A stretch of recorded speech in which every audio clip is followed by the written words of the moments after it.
வணக்கம். Red news செய்திகள். அரியலூர் மாவட்டம் ஜெயங்கொண்டத்தில் பாட்டாளி மக்கள் கட்சியின் சமூக நீதி பேரவையின் மாநில தலைவர் வழக்கறிஞர் பாலு அவர்கள் ஜெயங்கொண்டத்தில் செய்தியாளர்களை சந்தித்தார். அப்போது அவர் அளித்த பேட்டியில், ஒழுங்கு நடவடிக்கை காரணமாக பாட்டாளி மக்கள் கட்சியில் இருந்து ஜி.கே. மணியை அன்புமணி ராமதாஸ் நீக்கியுள்ளார். இதன் மூலம் பாமக கட்சி புனிதமடைந்துள்ளது. தொண்டர்களின் நீண்ட நாள் விருப்பம் நிறைவேறி உள்ளது. திமுக சொன்ன வேலையை முறையாக செய்து முடித்துள்ளார்.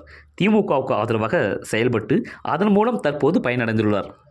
தமிழ்நாட்டில் மணமகள் மன்றம் என்ற பெயரில் மதுக்கடைகளை தமிழக அரசு திறந்து உள்ளதை மூடக்கோரி பொதுநல வழக்கு ஒன்று பாட்டாளி மக்கள் கட்சி சார்பில் தொடர உள்ளோம் என அவர் கூறினார்.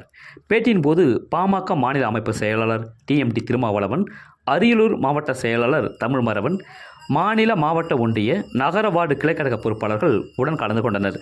ரெட் நியூஸ் தமிழ் செய்திகளுக்காக அரியலூர் மாவட்ட செய்தியாளர் AVR பாலு. செய்திகளை உடனுக்குடன் தெரிந்து கொள்ள ரெட் நியூஸ் தமிழ் சேனலை சப்ஸ்கிரைப் செய்யவும். தமிழகம் முழுவதும் இருக்கக்கூடிய லட்சக்கணக்கான பாட்டாளி சொந்தங்கள் இனிப்பு வழங்கி பட்டாசு வெடித்து கொண்டாடி கொண்டிருக்கிறார்கள்.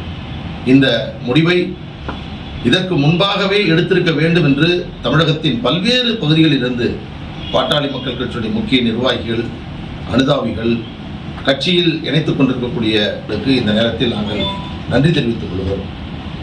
பல்வேறு நாடகங்களை நடத்தினார். கட்சியை சீர்குலைக்கக்கூடிய பணிகள் செய்தார்.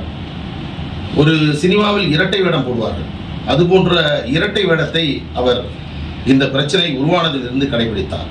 ஆரம்பத்தில் பார்த்தீர்கள் என்று சொன்னால், நான் ஏதாவது இமயமலைக்கு சென்று விடுகிறேன், எனக்கு ஏதாவது மருந்து கொடுத்து விடுங்கள், நான் எந்த இடத்திலும் வெளியிலே நான் வரமாட்டேன், இரண்டு கண்ணில் எந்த கண் என்று எனக்கு தெரியவில்லை, யாரை ஆதரிப்பது யாருக்கு நான் எதிராக இருப்பது என்று தெரியவில்லை என்று ஒரு நிலைப்பாட்டை மேற்கொண்டார். ஆனால் அவர் இப்பொழுது இருக்கக்கூடிய இந்த நிலைப்பாடு தான் அவருடைய உண்மையான சுயரூபம். அதுதான் இப்பொழுது வெளிப்பட்டிருக்கிறது. மிக கடுமையான வார்த்தைகள், மிக மிக அவதூறான வார்த்தைகள்.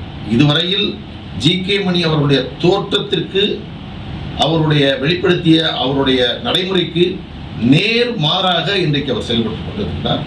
அதைத்தான் இன்றைக்கு கட்சி இந்த முக்கியமான முடிவை எடுத்திருக்கிறது. அவசியமானது. ஒரு இயக்கத்தை காப்பாற்ற வேண்டும் என்று சொன்னால், ஒரு இயக்கத்தினுடைய கட்டுப்பாட்டை, ஒழுங்கை சீர்படுத்த வேண்டும் என்று சொன்னால் இத்தகைய கடுமையான நடவடிக்கைகளை எடுக்க வேண்டும். அது எல்லா கட்சிகளிலும் இது நடந்திருக்கிறது. அந்த வகையில் பாட்டாளி மக்கள் கட்சி ஒரு நல்ல முடிவை, ஒரு முக்கியமான முடிவை இன்றைக்கு எடுத்திருக்கிறது. அதன் மூலமாக எங்கள் கட்சி இன்றைக்கு